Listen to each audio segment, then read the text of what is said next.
سورہ بنی اسرائیل کے سٹارٹ میں اللہ تعالیٰ فرماتا ہے اعوذ باللہ من الشیطان الرجیم بسم اللہ الرحمن الرحیم سبحان الذی اسری بعبدہ لیلا من المسجد الحرام الی المسجد الاقصی الذی بارکنا حولہ لنوریہ من آیاتنا.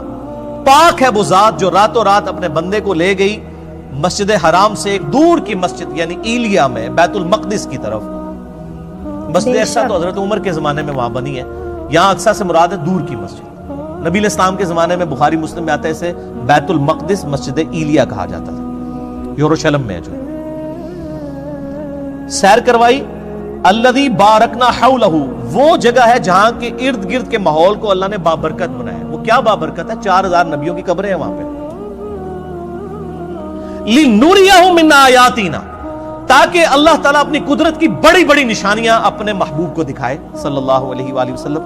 انہ هو السمیع البصیر, بے شک اللہ تعالیٰ سننے والا دیکھنے والا ہے. یہ جو قدرت کی بڑی بڑی نشانیاں دکھائی ہیں نا, ان میں سے ایک نشانی راستے میں یہ بھی دکھائے گی الاسراء والمعراج میں.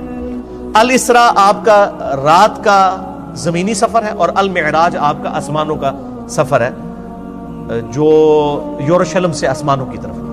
میں نے ڈیٹیل کے ساتھ اس کے اوپر 3 لیکچر ریکارڈ کروا دیے ہیں. مسئلہ نمبر 126 A B C, جسے شوق ہو وہ دیکھے. میری زندگی کے بہترین تحقیقی لیکچرز میں سے ہیں. آپ کو واقعہ معراج پہ اتنی تحقیق کسی کتاب میں نہیں ملے گی. اللہ کے فضل سے میں نے جتنی اس میں محنت کی ہے الحمدللہ. اس میں نے یہ حدیث بیان کی تھی سنن نسائی 451. انس بن مالک سے بھی ہے, سیدنا شداد ابن اوس سے بھی. انس بن مالک کہتے ہیں کہ نبی علیہ السلام نے فرمایا میرے پاس ایک جانور لایا گیا براق, جو گدھے سے بڑا اور خچر سے چھوٹا تھا. اس کا قدم وہاں پڑتا تھا جہاں اس کی نگاہ پڑتی تھی. اتنی یعنی سپیڈ میں وہ چلنے والا اڑنے والا جانور تھا. اللہ اکبر. میں جبرائیل علیہ السلام کے ساتھ اس پر سوار ہو گیا. میں کچھ چلا تھا تو جبرائیل علیہ السلام نے عرض کی اے اللہ کے نبی اتریے اور یہاں پر نماز پڑھیے. میں اترا اور میں نے وہاں پر نماز پڑھی. یعنی نبی علیہ السلام کو نمازیں تو معراج میں ملی ہیں, لیکن اس سے پہلے بھی آپ نفلی نماز تو پڑھتے تھے. 2 رکعت آپ نے پڑھی. پھر جبرائیل علیہ السلام نے عرض کیا اللہ کے محبوب صلی اللہ علیہ وآلہ وسلم, آپ جانتے ہیں میں نے آپ کو جو نماز پڑھائی یہ جگہ کون سی ہے؟ پھر خود ہی فرمانے لگے, عرض کرنے لگے اے اللہ کے محبوب یہ طیبہ ہے, مدینہ شریف, جو ان قریب آپ کی ہجرت گاہ بنے گا. یعنی ہجرت سے پہلے واقعہ معراج ہوا ہے. نبی اسلام کو پہلے اللہ نے دکھا دیا کہ آپ نے الٹیمیٹلی یہاں پہ آنا ہے. پھر نبی اسلام کہتے ہیں ہم دوبارہ براق پہ سوار ہوئے. پھر تھوڑی دور جا کے مجھے جبرائیل نے کہا اتریے اور یہاں پہ بھی نماز پڑھیے. پہلے مدینہ شریف پڑھائی جہاں پہ نبی اسلام کی قبر بننی تھی. نبی اسلام کا مسکن وہ شاعر اللہ میں داخل. میں نماز پڑھ کے فارغ ہوا تو پوچھا, جبرائیل نے کہا اے اللہ کے رسول آپ کو پتہ ہے یہ جگہ کون سی ہے؟ تو پھر خود ہی اس نے عرض کی کہ یہ طور سینہ ہے جہاں پہ موسیٰ علیہ السلام سے اللہ نے کلام کیا تھا. یعنی موسیٰ علیہ السلام کی جگہ شاعر اللہ. پھر کہتے ہیں میں دوبارہ سے سوار ہوا. پھر ایک اور جگہ جا کر انہوں نے روکا اور کہا یہاں پہ بھی نماز پڑھیں. وہاں پر بھی نماز پڑھی اور پھر کہا یا رسول اللہ آپ کو پتہ ہے یہ جگہ کون سی ہے؟ اور پھر خود ہی کہا یہ بیت اللحم ہے جہاں پہ عیسیٰ علیہ السلام پیدا ہوئے تھے. عیسیٰ علیہ السلام کی پیدائش کی جگہ بھی شاعر اللہ ہے. تو میرے نبی علیہ السلام کی قبر مبارک شاعر اللہ نہیں ہے؟ نبی علیہ السلام کی نماز پڑھنے کی جگہ شاعر اللہ نہیں ہے؟ اگر وَاتَّخِذُوا مِن مَّقَامِ إِبْرَاهِيمَ مُصَلَّى شاعر اللہ میں. تو پھر نبی علیہ السلام کہتے ہیں کہ میں نے وہاں پہ بھی جب نماز پڑھی پھر میں بیت المقدس میں گیا. وہاں پہ اللہ نے میرے لیے تمام نبیوں کو پہلے ہی جمع فرمایا ہوا تھا. لیکن یہ برزخی معاملہ تھا, جسمانی معراج ہوئی ہے لیکن وہاں کے لوگوں کو نہیں پتا چلا. ورنہ 1 لاکھ کے قریب بندہ اگر جہلم شہر میں جمع ہو جائے تو پورے شہر میں ایک بار ہال چال نہیں بات جاتی. وہاں کسی کو پتا نہیں چلا, اللہ نے پردہ رکھا ہوا تھا. اللہ نے تمام انبیاء کو میرے لیے وہاں پر جمع فرمایا. چنانچہ جبرائیل علیہ السلام نے مجھے آگے کر دیا اور میں نے ان کی امامت فرمائی. یہ ایک ڈکلیئرڈ تھا اللہ کی طرف سے, ایک سمبل تھا کہ امام الانبیاء ہیں ہمارے محبوب صلی اللہ تعالی علیہ وسلم. اور یہ والا جو پورشن ہے نا امام الانبیاء والا, یہ صحیح مسلم میں بھی موجود ہے انٹرنیشنل نمبر کے مطابق 430, جس میں نبی علیہ السلام کہتے ہیں کہ کفار مکہ نے واقعہ معراج کے بعد مجھ سے جب پوچھا کہ اچھا تم کہتے ہو میں راتوں رات ہو کے آیا ہوں, بتاؤ بیت المقدس کے دروازے کتنے ہیں, اس کی سیڑھیاں کتنی ہیں, اس کا کلر کتنا ہے؟ اب میں یہ سیڑھیاں پچھلے 7-8 سال سے چڑھ رہا ہوں, مجھے آپ پوچھیں تو میں نہیں بتا سکتا.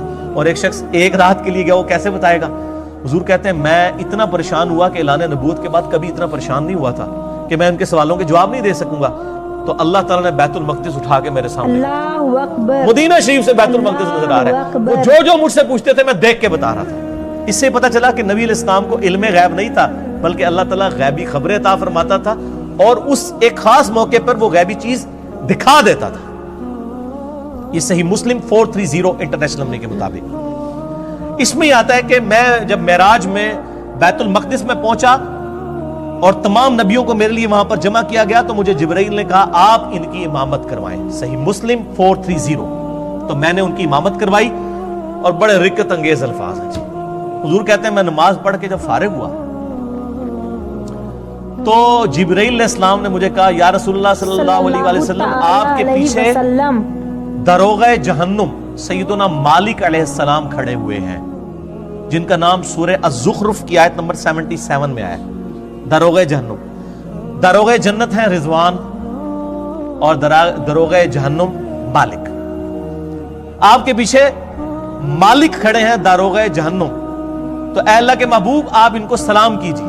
نبی علیہ السلام کہتے ہیں میں مڑ کے جب سلام کرنے لگا تو اس نے پہلے ہی مجھے کہہ دیا السلام علیکم, یعنی اس نے نبی علیہ السلام کو پروٹوکول دیا. پھر نبی علیہ السلام نے وعلیکم السلام. یعنی اس کائنات میں جتنے فرشتے ہیں, جتنے انبیاء ہیں, وہ نبی علیہ السلام کا احترام کرتے ہیں. یعنی داروغہ مالک نے یہ انتظار نہیں کیا کہ حضور میری طرف متوجہ ہو کے مجھے سلام میں پہل کریں. جیسے حضور مڑے ان کا السلام علیکم یا رسول اللہ صلی اللہ علیہ وسلم. صلی اللہ تعالی علیہ سبحان وسلم. ربک رب العزت عما یصفون وسلام علی المرسلین والحمد للہ. صلوا علی الحبیب اللہم صلی علی محمد وعلی آل محمد کما صلیت علی ابراہیم وعلی آل ابراہیم انک حمید مجید. اللہم بارک علی محمد وعلی آل محمد کما بارکت علی ابراہیم وعلی آل ابراہیم انک حمید مجید. اچھا, یہ حکمت کیا تھی نبیوں کو وہاں جمع کرنے میں؟ یہ بھی ٹروتھ میں ریویل معراج والے لیکچر میں نے کیا, میں آج بھی کر دیتا ہوں. سورہ آل عمران کی آیت نمبر ہے 81. اعوذ باللہ من الشیطان الرجیم, بسم اللہ الرحمن الرحیم. وَإِذْ أَخَذَ اللَّهُ مِيثَاقَ النَّبِيِّينَ, اور وہ وقت یاد کرو جب اللہ نے تمام نبیوں سے, ان کی روحوں سے یہ عہد لیا تھا. لَمَا آتَيْتُكُمْ مِنْ كِتَابٍ وَحِكْمَةٍ, جب میں تمہیں کتاب اور حکمت دے کر بھیجوں. ثُمَّ جَاءَكُمْ رَسُولٌ مُصَدِّقٌ لِمَا مَعَكُمْ, اور تم پیغمبر ہو اور تمہاری پیغمبری کے دوران کوئی اور رسول آ جائے جو تمہاری تصدیق کرے. لَتُؤْمِنُنَّ بِهِ وَلَتَنْصُرُنَّ, تو تم پر یہ لازم ہے کہ تم نے اس کی بھی تصدیق کرنی ہے اور اس کی مدد بھی کرنی ہے, جیسا کہ حضرت یحییٰ علیہ السلام نے حضرت عیسیٰ علیہ السلام کی تصدیق کر دی, دونوں ایک زمانے میں. ٹھیک ہو گیا؟ تو اسی طریقے سے اللہ تعالیٰ فرما رہا ہے جو کوئی بھی پیغمبر ہے, اور اسی کا کلائمیکس یہ ہے کہ اگر میرے نبی آ جائیں صلی اللہ علیہ وسلم تو تم تمام نبیوں نے ان کی تصدیق کرنی ہے. اب بڑے سخت الفاظ ہیں. قَالَ أَأَقْرَرْتُمْ, اے نبیوں کیا اقرار کرتے ہو؟ وَأَخَذْتُمْ عَلَىٰ ذَلِكُمْ إِسْرِي, اور اس پہ میرا یہ بھاری ذمہ اٹھاتے ہو کہ جب نبی علیہ السلام تمہاری زندگی میں آ جائیں تو تم نے ان کی مدد بھی کرنی ہے اور ان پہ ایمان بھی لانا ہے.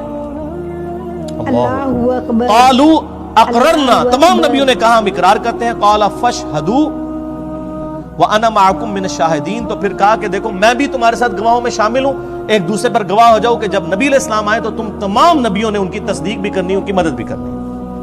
ابھی یہاں پہ بات ختم نہیں ہوئی, آگے فتویٰ بھی آ رہا ہے بڑا گاڑا.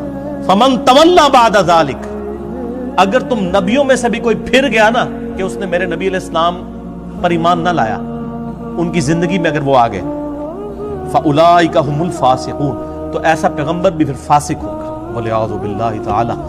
یہ انبلیویبل بات ہے.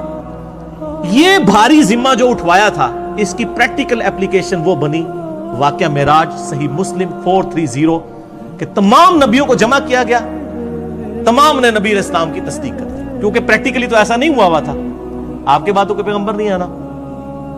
تو وہ اللہ تعالیٰ نے ایک اسپیشل ایک مجلس کا انعقاد کیا. اچھا, یہ جو آیا لِنُرِيَهُ مِنْ آیَاتِنَا, انہی آیات میں سے ایک اور آیت اللہ نے دکھائی.